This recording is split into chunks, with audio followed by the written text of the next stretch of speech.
با نام و یاد خدا خیلی خوش اومدید به کریپتو آنلاین آی آر نیوز.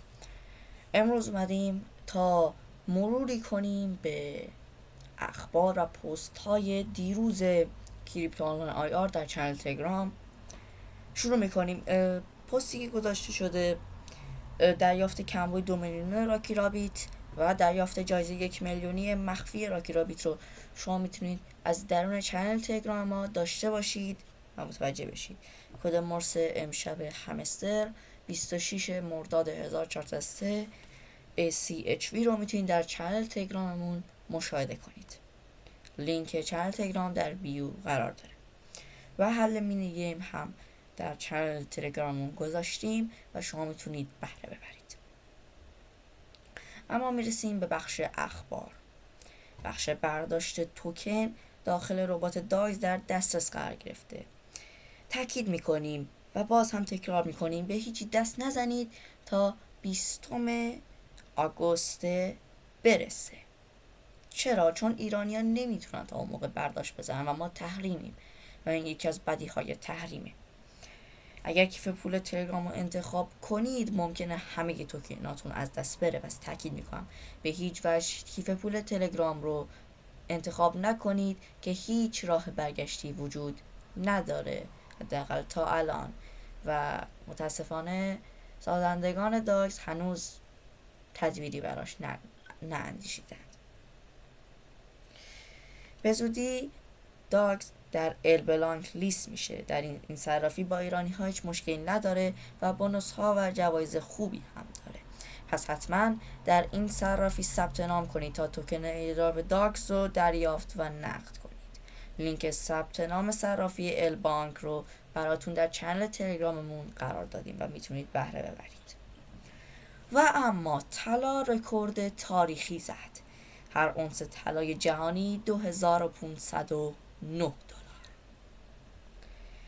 کویز روزانه تایم فارم امروز 13 دسامبر 2020 یا 13/12/2020 هستش. با زدن این کویز و انجام دادنش می توانید 100,000 سکه به عنوان جایزه دریافت کنید. و اما مأموریت روز 16 لاست داگز. کارتی رو باید انتخاب کنید که رأی متوسط رو داشته باشه. اما سوال امروز چگونه از قدرت‌های جدید استفاده کنیم؟ 3 کارت وجود داره. کارت اول برای خوبی، کارت دوم برای شر و بدی و کارت سوم برای خنده و سرگرمی. بازم تاکید میکنم باید کارتی رو انتخاب کنید که رأی متوسط رو داشته باشه و برای این کار باید حدس بزنید.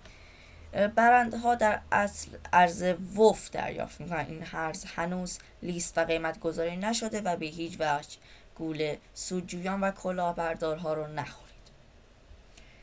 دیلی کمبوی همستر کامبت 26 مرداد هم براتون قرار داده شد و میتونید استفاده کنید. و اما ما در چنل کریپتو آنلاین آی آر هر روز یک هوش مصنوعی حداقل یا یک سایت کاربردی رو برای شما معرفی میکنیم. امروز هم یک سایت معرفی شده، سایت چک بلاگ، که میتونید از چنل تلگراممون اون رو دریافت کنید. توی این سایت کشور مبدأ و مقصد رو مشخص میکنید و بعد نوع دو شاخه و پریز و ولتاژ و فرکانس برق اونجا رو به شما میگه.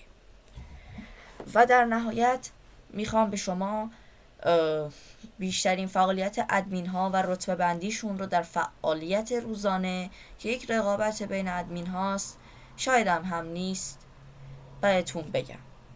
سارا انا با 7 فعالیت و پست در رتبه اول قرار میگیره. آدولف هیتلر با 3 فعالیت و پست در رتبه دوم. کوروش یا همون اکسیویتی و آرسکی یا همون رایان با 0 پست متاسفانه در رتبه آخر قرار میگیره.